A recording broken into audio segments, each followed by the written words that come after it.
Yale University's graduation ceremony was prepared with great grandeur, as it is every year. The energy of the young people who filled the campus with white robes among the historical stone buildings and giant plane trees was enveloping the entire area.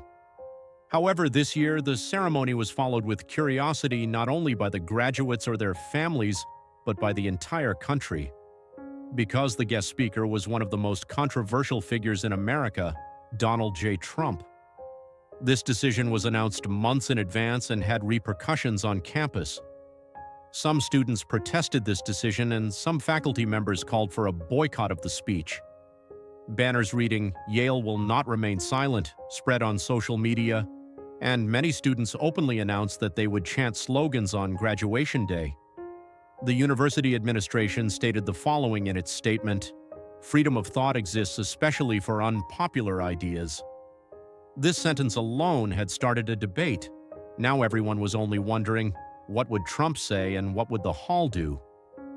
The day of the ceremony was sunny, the stage was set up and the flags were carefully placed. The graduates waited with impatient but also anxious eyes. Some students in the back rows carried whistles, slogan banners, and even silent protest symbols. When the announcer announced Trump's name, he stepped onto the stage with the first applause, but the applause was suddenly interrupted by boos. The shrill voices rising from the back rows filled the entire campus. Some students stood up and turned their backs to the stage. Others were shouting, "Not my speaker!" Security guards were alert around them, but Trump neither looked away nor slowed down. He walked straight, came to the podium, and adjusted the microphone. He did not look at anyone angrily, but there was that familiar look in his eyes, confident and ready for an unexpected response. Trump began his speech with a single sentence: "Booing is easy, listening takes courage." This sentence hung in the air for a while. The boos subsided. Trump glanced around the students. "Some of you are uncomfortable with me being here. That's understandable. But I'm not here to endear myself to you. I'm here to remind you of something. The hardest thing in life is to listen to someone who disagrees with you. And if you can't learn that, a diploma is just a piece of paper." The silence had begun to spread, because Trump's voice wasn't his usual aggressive tone. This time his tone was deeper, almost didactic. "I'm not here to tell you about success. I'm here to tell you about resilience. Because in this world you make a difference not by getting likes on social media, but by not giving up when you face opposition." Some of the students in the room had now turned their attention, because instead of the sarcastic, provocative Trump they had expected, there was someone else speaking. A figure who didn't challenge them but wanted to tell them something. Trump turned back to his younger self. "I'm not a Yale graduate, but when life gave me a stage, I responded best by studying. I made mistakes as well as successes, but whenever I fell, I didn't blame him. I got back up. Because true character is revealed in failure, not success." Some students in the front rows had begun taking notes. Others watched without looking away. Most of those chanting slogans had fallen silent, while some had returned to their seats. As the speech progressed, Trump focused on today's graduates. "You will be the leaders of a new era. But leadership is not about getting applause, but about being able to stand alone when necessary. My standing here today is not an act of courage. Your listening to me is that which is true courage." This statement was not an open challenge. On the contrary, it was an invitation. It was said in a tone that spurred thought, not discussion. One of the graduates whispered quietly to the person next to him, "This is very different than I expected." When Trump reached the last part of his speech, the booing had completely stopped. The crowd listened in silence. "You graduate from this school with knowledge, but wisdom comes from approaching knowledge with patience, and patience is making room for people who do not think the same way you do. There were those who protested me today. You have every right to do so, but I still respect you. Because freedom of thought exists most when the other side is speaking, not when you are silent." His last sentence had captured the entire audience. "You don't have to like me, but you can learn a lot from people you don't like in life. Real power is not just in talking, it's in listening." When the speech was over, Trump slowly put down the microphone.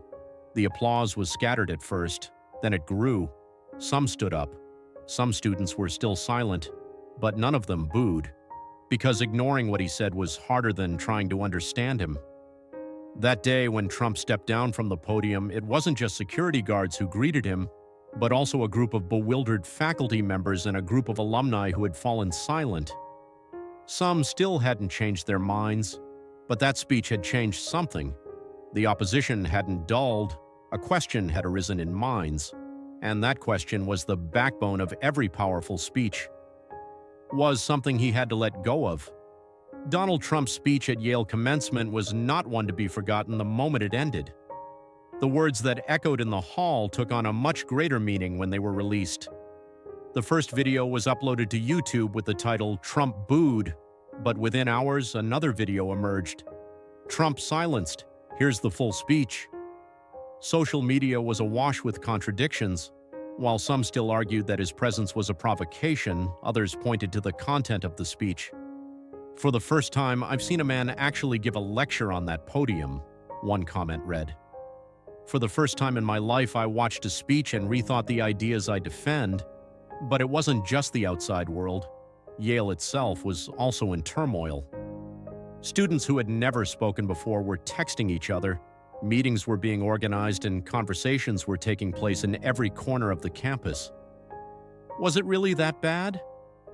What if we're drowning in our own anger? Maybe sometimes we just need to listen. These questions were a betrayal for some, an awakening for others. But everyone knew something had happened, something had changed. And this change was not just political, but also a personal rupture. A group of students in particular organized a small meeting after the speech.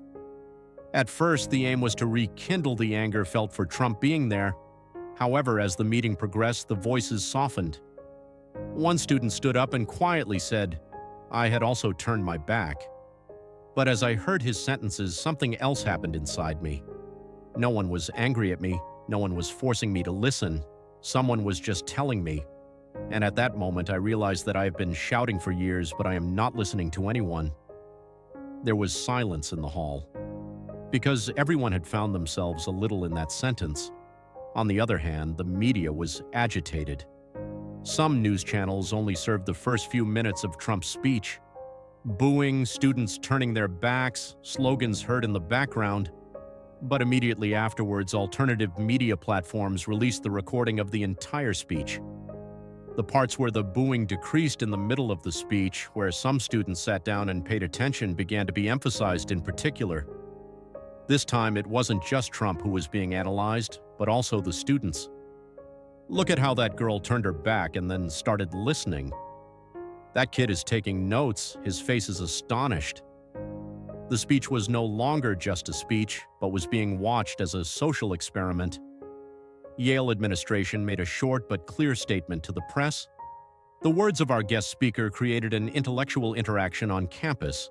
As a university, we advocate for an environment where every idea can be discussed and every voice can be heard. But the real echo began to rise among the students. Some protest leaders admitted that they were shaken inside after the speech, but they were reluctant to express it openly. But one person broke the silence. Lena Cho. A well-known activist on campus, she was a leading academic figure who had pioneered effective work on feminism, freedom of expression, and climate justice. A single message she sent on her Twitter account was talked about for days. "I still don't agree with Trump, but that day I listened to more than I thought. It won't change me, but it will make me think. And maybe for the first time, it did me good." This sentence was the breaking point, because someone was now accepting that two things could coexist: difference of opinion and human understanding. Trump, on the other hand, did not speak to any media outlet after the speech. He did not tweet. He declined interview offers. He simply uploaded the full text of the speech to his own website and added the following note: "I gave my speech. The rest belongs to the audience." This silence was much more effective, because as people waited for an answer, they began to generate questions within themselves. And when they could not find an answer, they turned to watching the entire speech. This was perhaps his most effective move, allowing his own voice to echo. A week had passed since graduation, but the Yale campus was still talking, it was still debating. Students were no longer just planning for degrees and careers, they were questioning how to make sense of life. For some, this speech was still a provocation, but for others, perhaps for the first time, it was like a lesson without rote learning, without exams, but mind-opening. And that's exactly why Trump's speech that day didn't just speak to graduates, it spoke to a country. And the most powerful sentence from that speech still rings in many minds. Real power is not just in talking, it's in listening. It had been weeks since Yale University's commencement ceremony, but that day's speech had still not faded from our minds. Graduation day was usually remembered with photos, decorations, and the excitement of closing, but this time it was not an image that remained behind, but a thought.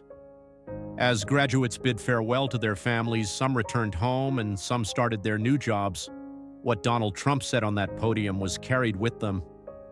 The speech video uploaded to the school's digital archives became the most watched video among historical content. In fact, Yale's official YouTube channel pinned the speech to the top of its impressive speeches list. One of the students commented on that video, "This speech came with me to New York. Every morning when I get on the subway, a sentence comes to mind. I'll admit I was angry that day, but now I understand that sometimes the greatest challenge is to remain silent in the face of your own anger." This impact was not only on an individual level. Students began to form new discussion groups within the university.